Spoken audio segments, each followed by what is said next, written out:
Well, I'm Brian Knopp, and I'm here to talk about cybersecurity and clicking on random QR codes. I've wondered why we haven't seen more instances of that. You think about all the restaurants. Now I'm seeing them on parking meters, right? It's ways of payment, the rest of that. I'm from Seattle, by the way, so there has been a few instances locally of folks modifying the QR codes on the parking meters and a few things like that to take you to their banned website. I think start to see more of that. I don't know. Speaking of, has everyone checked in? Okay. Awesome. Well, we're here to talk about ending risk by clicking on random things. I actually am curious. Arctic Wolf has been around for over 10 years at this point. I've been with them about 4.5. And I've been doing a survey over the last 4 years of like who's actually even heard the name Arctic Wolf before or is even aware of what we do. Anyone in this room aware or a customer? Okay, yeah, perfect. 4 years ago, there was never a hand up. My parents think that I work for some camping company or something like that, making RVs. So it's amazing how much has changed in that amount of time. And in those 10 years, we've also seen a lot of fads come and go and a lot of conversations. So my commitment to you today is that we are not going to be spending today talking about ChatGPT. It seems like every presentation I've sat in over the last 6 months has just been AI, machine learning. Now, Arctic Wolf does, of course, use that. You're crazy if you're not using the tools that are available to you, but it often tends to be a distraction from what we see our customers actually dealing with every day. So that's essentially what our mission is. We have a couple of core services. The one we hope you never need is our incident response organization. The incident response team, we kind of jokingly will refer to them as the Liam Neesons from the movie Taken, that, within a specific set of time you make that phone call, we'll have people doing ransom negotiation, collecting evidence, all the things you hope never actually have to have happen. What I have here in front of you is a case study on a customer that brought them in to help recover their environment. And the question was, the customer had spent, welcome, please. Thank you. Actually, should we let him check in as well? We can. Sure. Yeah. There's a when you're ready. When you're ready. But what we wanted to do was a postmortem on what happened to this customer, where obviously they had invested in antivirus tools, firewalls, all the things that everyone else had invested in. So what was it that occurred in this customer? And essentially, they had been targeted. Someone had created a custom URL and then spearphished that customer, got them to sign into a fake website, give away their credentials. That attacker then used those credentials to sign into their M365 account. And one of the first things they found was the corporate email that had instructions on how to connect to VPN. So they followed the VPN setup guide and they had their connection into the VPN network. That obviously allowed them more privileged access. The way that their Azure schema was set up, it allowed for privilege escalation. So it wasn't optimally configured. There's some modifications they needed to make within that network. And from there, they were able to start taking some interesting action. One, they were able to spin up some VMs and do some crypto mining using essentially the corporate resources to pay for that. They also started grabbing customer data and other interesting data that they could find, creating anonymous links to that and exfiltrating that. Obviously, the goal is to hold that for ransom and demand payment to not disclose that data. So they basically did data exfiltration as well as utilizing internal resources for crypto mining. So bringing in our incident response team after the fact to recover this environment and get them up and running was important to them. But our mission is to get you to the place that this never even happens in the first place. So you never even need that incident response organization to come in.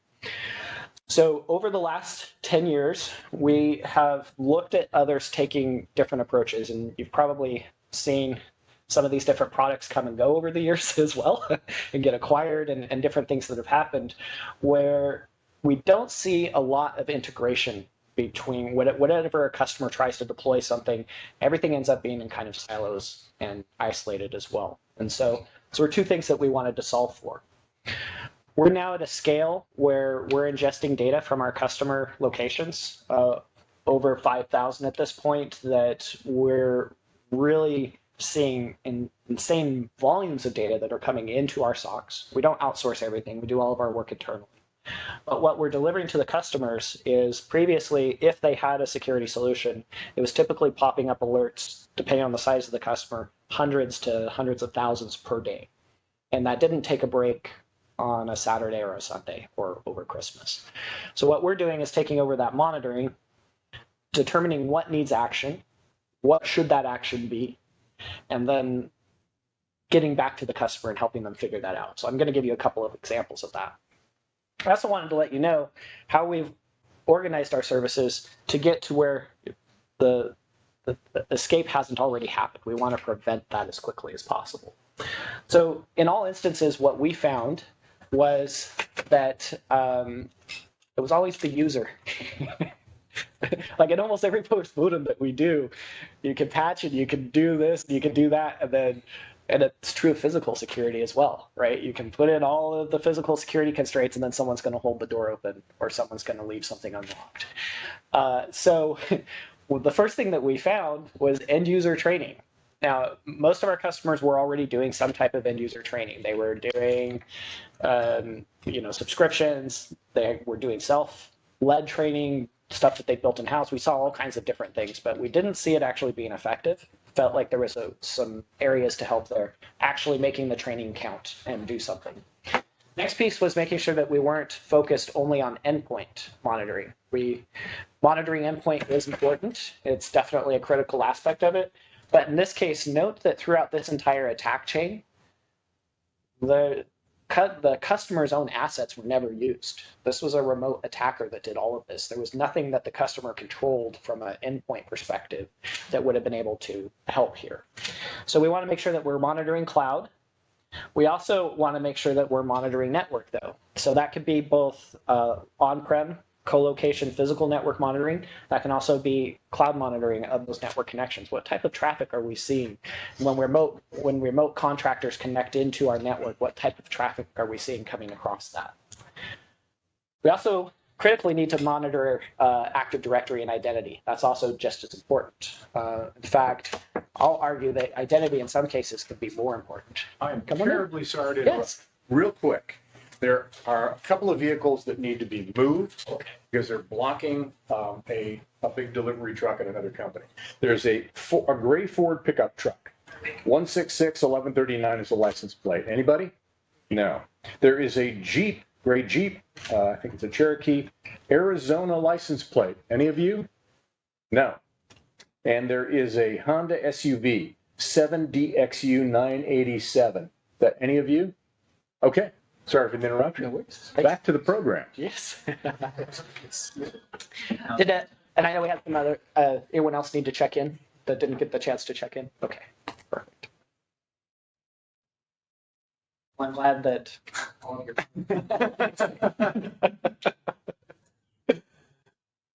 Awesome.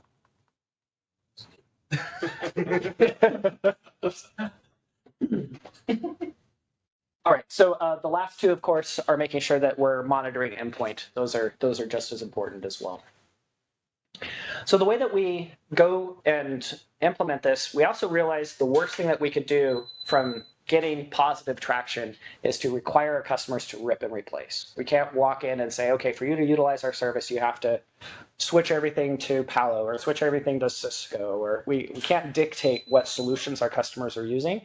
Some of our customers have multi-vendor solutions due to acquisitions or whatever. They have Cisco at this site and Palo at another site. So first, we want to come in, understand, are you using Google services? Are you using AWS services? What does your cloud footprint look like? What does your physical footprint look like?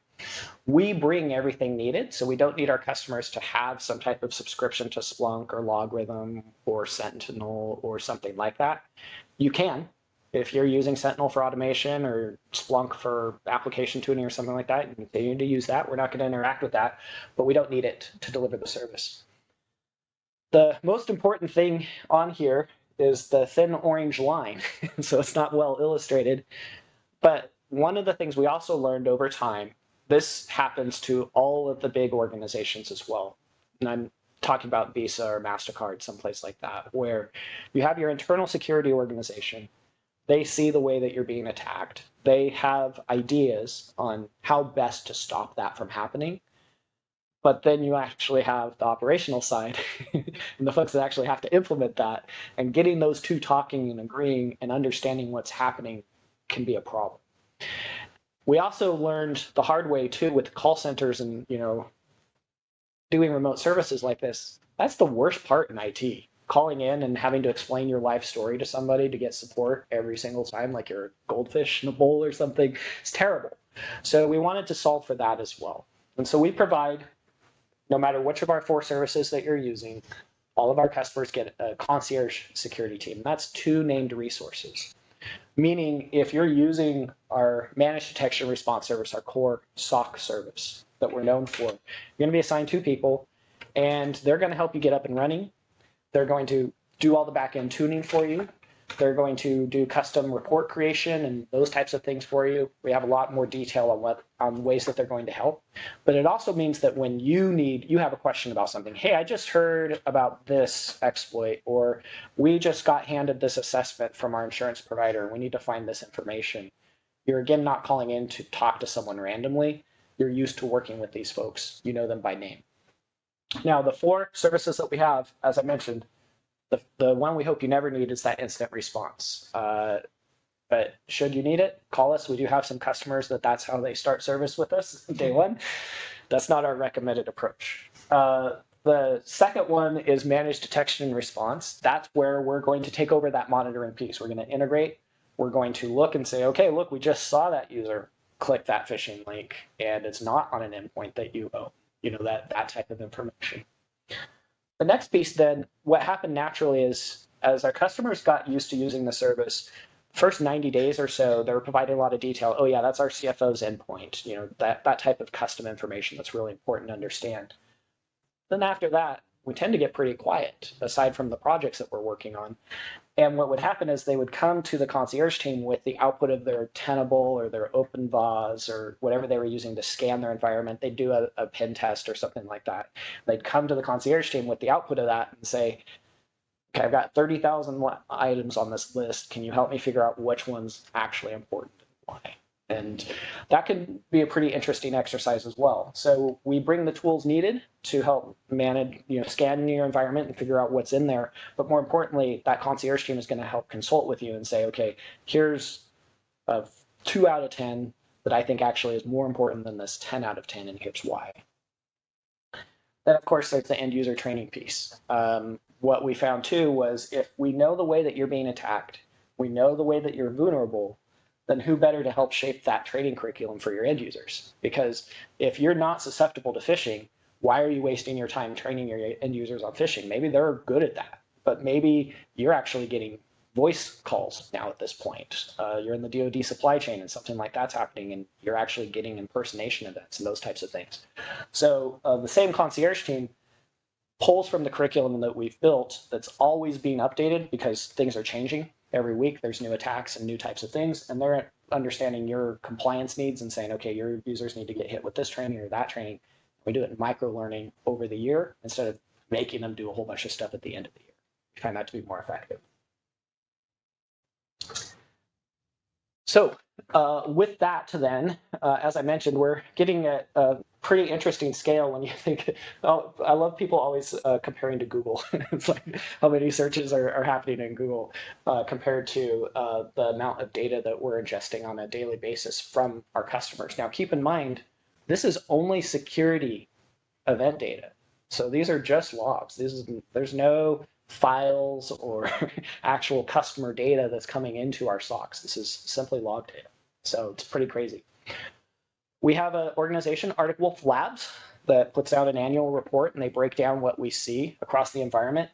And I thought you might be interested in these percentages, which are where we saw, when our customers were attacked last year, the first initial point of compromise. So where in all of those logs that we're receiving, because again, we're vendor neutral, we're receiving firewall logs, we're receiving endpoint logs, we're receiving cloud logs. Where did we first see it? 15% of the time we're seeing those coming from the endpoint directly. So that's something to keep in mind, right? And so with that understanding, I wanted to explain too how we get our customers up and running. Oftentimes, what we saw, folks would sign up for something or implement a solution, and 6 months, 9 months later, they're still rolling it out. We don't want that either. We want you to know that when you're starting the service, you need to have that sense of security that we're going to be able to see things. So typically, we can do this in as fast as 2 weeks. I've seen it faster than 2 weeks. But if you want to do that, we'll support you.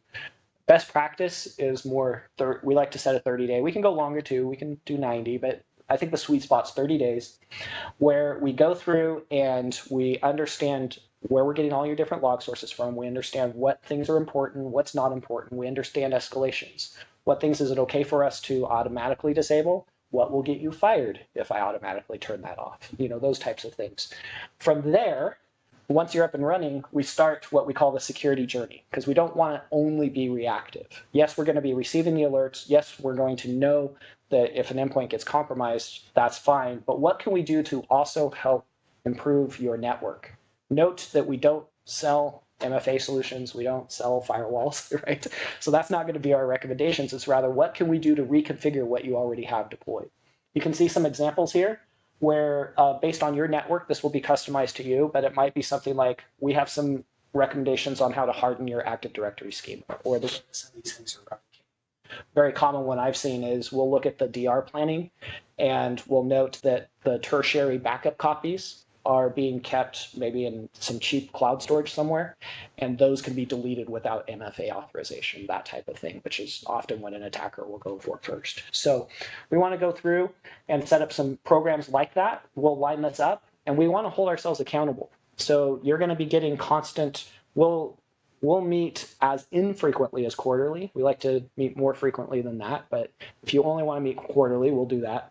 We'll go through what we were seeing, as well as how we're doing in terms of that security journey. What are we working on, and how is our success in terms of accomplishing that? So I hope I'm leaving you with the impression that everyone wants to talk about the war stories and how did Arctic Wolf catch this and how did you stop that? And I do have some examples of that. But in reality, the thing that we're also doing is being proactive and hoping that we don't have very exciting stories to tell folks later. Now, around half the time, we're finding that incidents are happening with user's identity, or they're happening because of there's something that's happening with the cloud. So again, talking through these percentages, right? Only 15% of the time are we seeing the alert coming from the endpoint.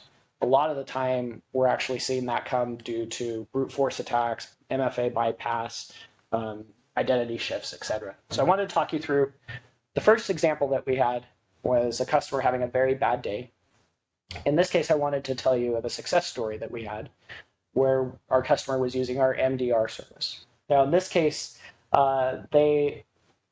we kind of a similar situation. There may have been a spear phishing. I don't think in this case it was. It was that they had shared their password, and that password had been leaked from a third party, like they'd used it for a food delivery service. That got hacked, and of course it's the same password, and they were using their corporate email.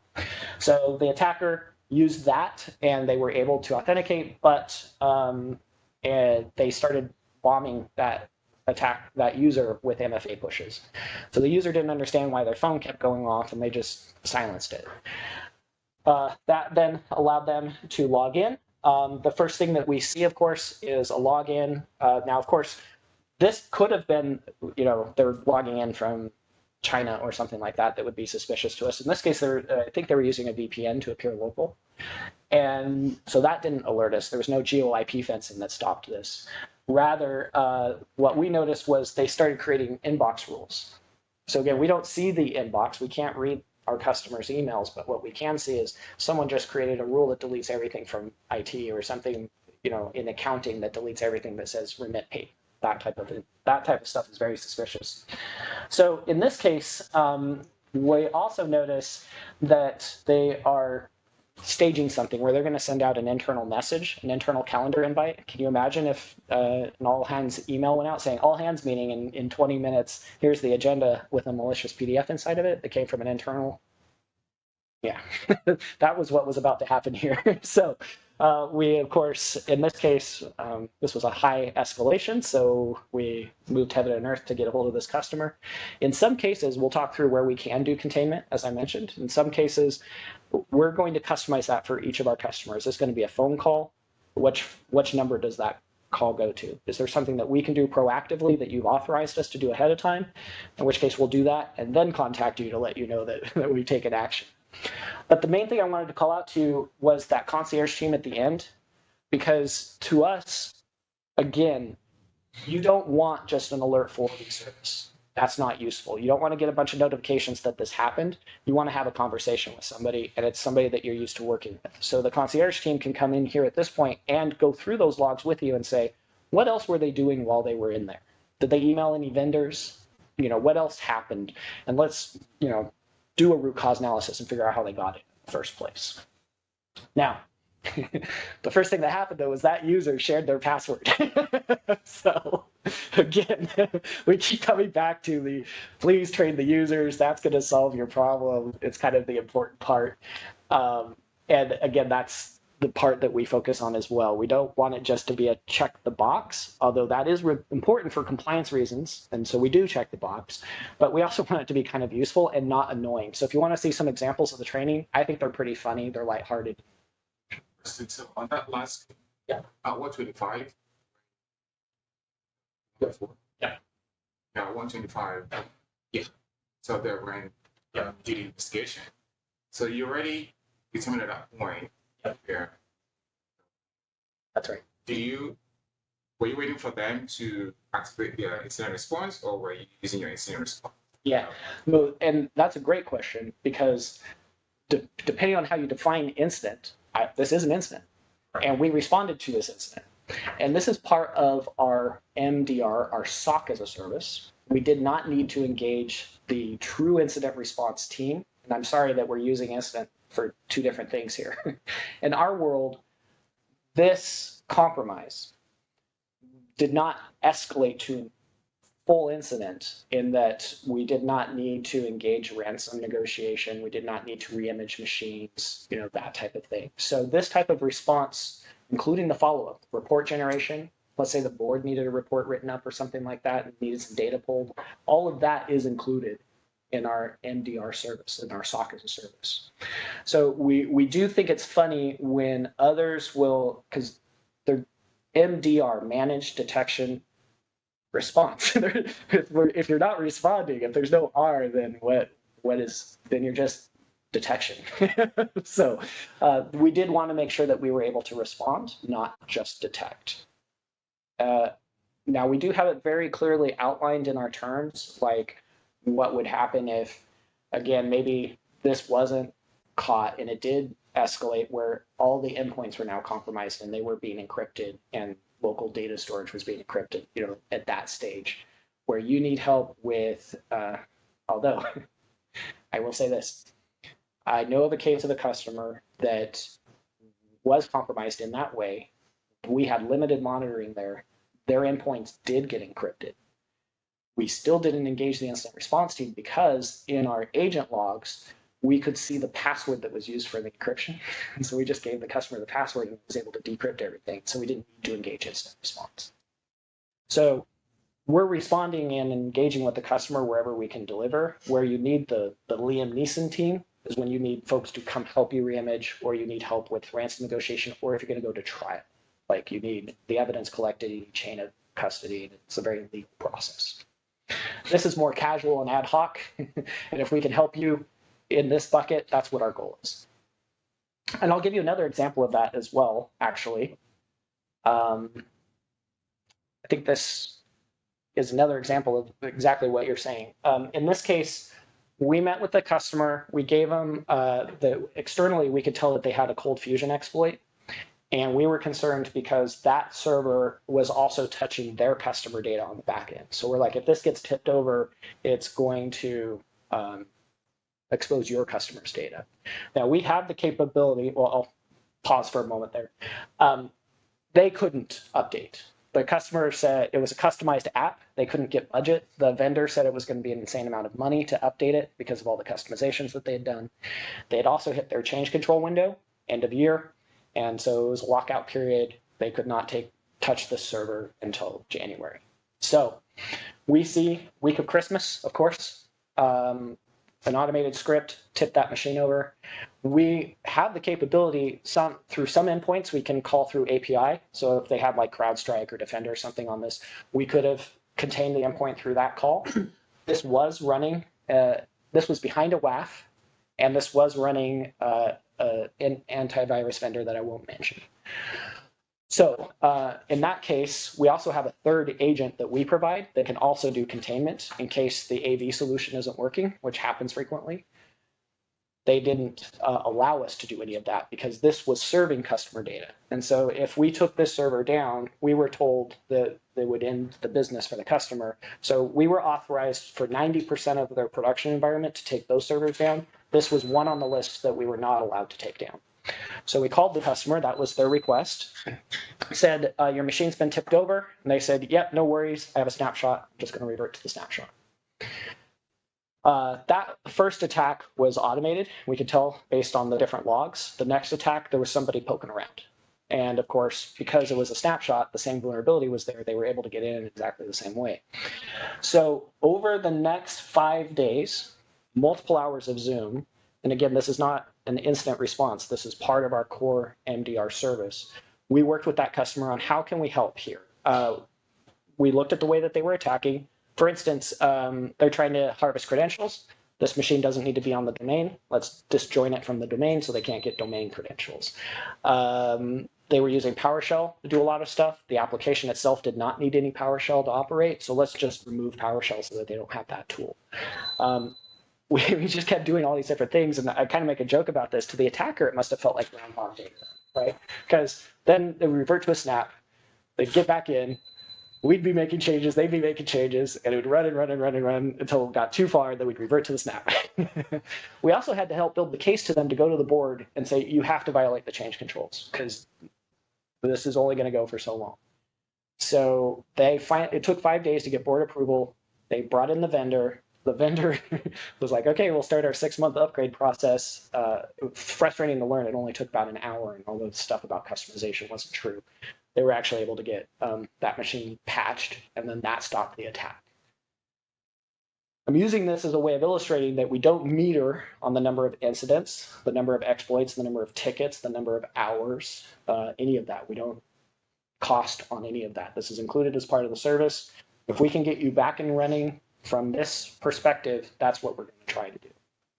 And I wanted to use that as an illustration between incident response versus what we consider our core service response. Now, when it comes time for IR, though, we also want to make sure that you have a plan there. We have what we call a jumpstart retainer. So this means that you get a 1-hour response time should you need that. And there is we've heard other stories where you have to buy like a minimum number of hours. No buy-in. So you just set it up. Hopefully you never need it. If you never need it, never costs anything. But what it also comes with is the plan builder.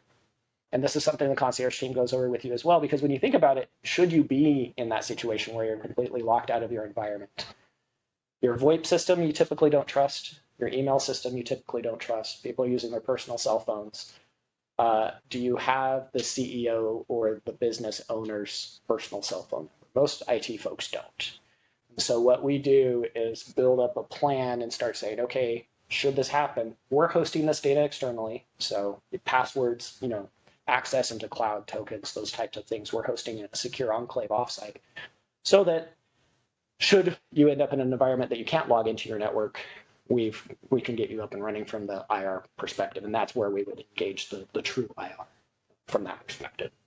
Last thing I'll say here is with all of these different solutions, again, we don't sell MFA solutions. There's a bunch of different MFAs out there. They all have their strengths and weaknesses. The flavor of the month changes based on our customer preferences. There's a pendulum swing of what's popular and what's not popular constantly. What we're saying that we're strengthening or supporting is when you have an insurance or a compliance requirement that says thou shalt have secure access. Okay, that's one thing that you can check. But then when they add on, and thou shalt monitor the access, that's where we can step in and help. Same thing again with helping with preparing for the incident response. We're not going to write your DR plan for you. That's a whole different piece. But when it comes to planning these pieces out, there's some things that we can contribute as well. My point with this is that for folks who are struggling with compliance and some regulations, the piece that we're also providing here that's useful, when you think about it, concierge team, when you need data from an auditor that's like, hey, I need to know that you can show me firewall logs from 6 months ago, get me that. That's stuff that you get to give to the concierge team. They can say, yeah, we can pull those artifacts up for you.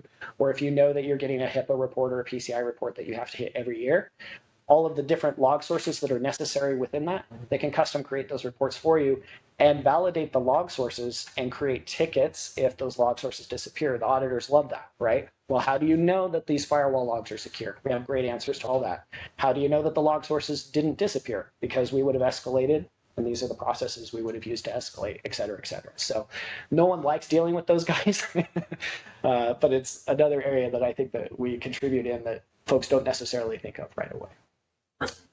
Please. Two. The first one is on that previous screen that I took you back to. The first step was the dual authentication. Oh, yeah, with the MFA, yeah. Do you give recommendations as to how to configure it? Because That's- to gather That's right.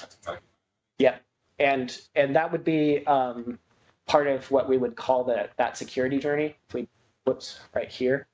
So that might be part of that, and it would be not a carte blanche. We wouldn't want to do that to everybody, right? Maybe there's executives, core people that, I'm sorry, you have to type a number in. Like, yeah. Because I heard they have a policy. Yeah. Yeah. Now, the last screen that you showed, can you just jump?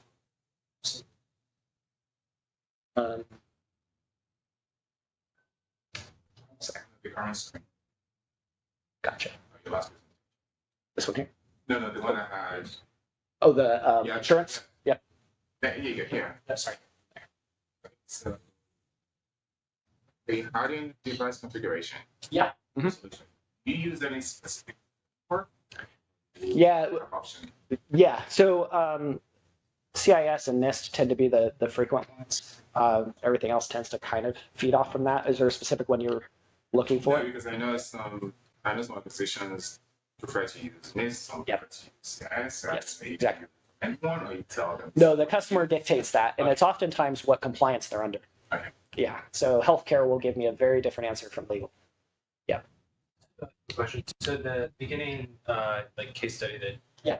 you led your with, they got it through a user attack. Was Yeah. that user account? Did they have MFA in this scenario?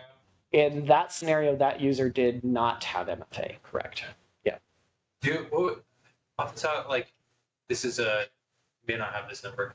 So of the accounts you have, like what percentage do you think are companies that don't have MFA across all accounts? Do you think it's more than 50% or less? No. Yeah. I would say it varies across vertical. So like in education and that type of thing, it's almost non-existent because and places that have strong unions where being able to deploy something to personal devices becomes an obstacle, we see a lot of headwinds to even getting MFA as a solution at all. So it kind of depends. Versus in others, it's mandatory across the board. So it very much depends on the customer. Thank you. Yeah.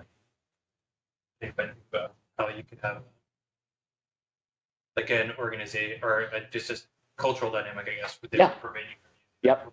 Or make it much We'll sometimes see that too in legal, healthcare, and architecture, where the corporate structure is they're all self-owned, right? Where everyone's a CEO in the organization. It can be hard to dictate policy to those folks. Yeah, there was always some scenarios where, for instance, EMS. Yes, Expect they don't want EMS on theirs, that's right. but then on their personal accounts they do. So Yes. they have someone that they can. Yep. Yep. Inhibits access to. Our CTO starts most of his talks shaming some of those folks, where he's like, my children have better security for their Steam and their Nintendo accounts than most of the executives I work with. Yeah. And by the way, this is kind of the end of my formal material. Obviously, I did forget one minor thing. We put our money where our mouth is. We actually have a warranty. So with all of that, meaning if you've signed up for multiples of the service, we actually will provide a warranty on top of that as well. So this is not cyber insurance. Obviously, folks wanting cyber insurance will run into a lot of these obstacles trying to qualify for that. So we think we help get them that. But then maybe this, should you again have an incident, maybe this will pay your premium down. Anyway, yeah, that's all I had. So please open for questions. And we need a checkout as well, right? Yeah. Yeah. So feel free to check out, and I'm happy to answer any questions that you have as well.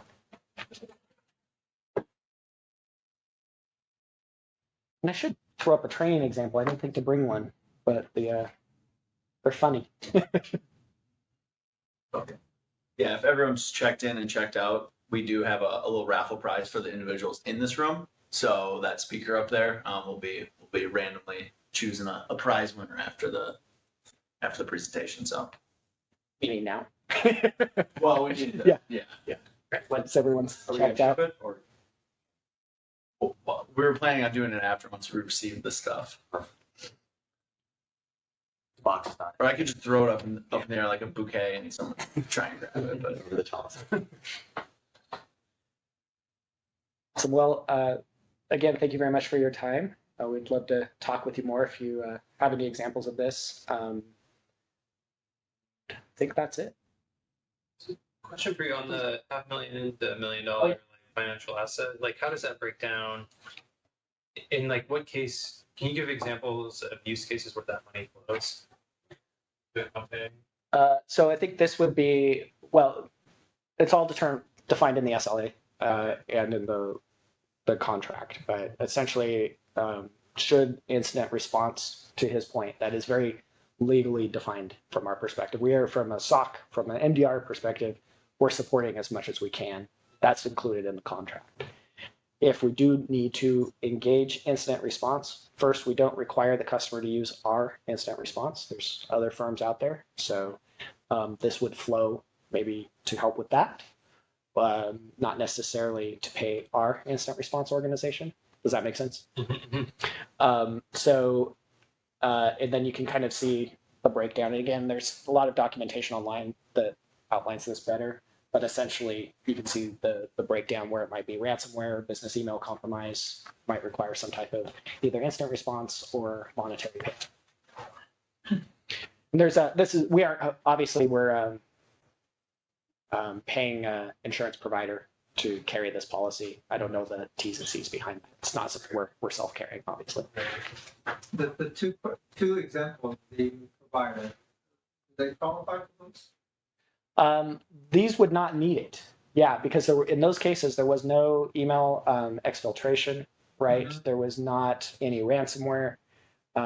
Really, we stopped it right at, we call it left of boom or right of boom, right? We stopped it just before the boom happened. And that's essentially. So yeah. When the true instant response. That's right.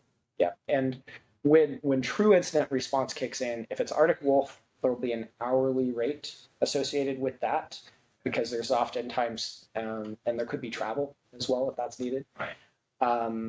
That would be established ahead of time. There'd be a contract written up. They'd say, we estimate it to be this many hours at this flat rate. Do you have a defined service area or service locations? Yes. Or do you provide worldwide? We provide worldwide service to an extent. So let me qualify that. First, our customers will typically have a headquarters, right? So wherever that's based out of, we don't outsource anything. Everything's hosted internally. We have our SOC in the United States. We have multiple locations: San Antonio, Provo, Utah, etc. We also have a SOC in Canada, in Ottawa. We have one in Germany. And then we just opened one in Australia. And those are all staffed with Arctic Wolf folks. And those have data residency locally. So we have, for instance, European customers who do not want security data coming into the US. So that all stays local. Now, that customer may have global operations. So we have customers with manufacturing in China, Indonesia, et cetera. So we do support that. From our hardware monitoring, et cetera, we do have different classes of hardware for unfriendly countries that we can send things to versus what we typically ship out. So we do have plans and procedures to support customers globally, even if they're US-based. What's involved in your cybersecurity assessment? The self-security assessment. No, cybersecurity assessment. What am I missing? So one of the questions is, are you interested in cybersecurity assessment? Oh, the assessment. Yeah. That, I believe that's on the KIS side. Was that on the full? Yeah. I think that's not me. I think That's that's offered by, yeah. service offered by KIS. Yes. Oh, I see. And then we can coordinate with our. Oh, I see. Yeah. I just wasn't sure what's like. The assessment may be you need Arctic Wolf.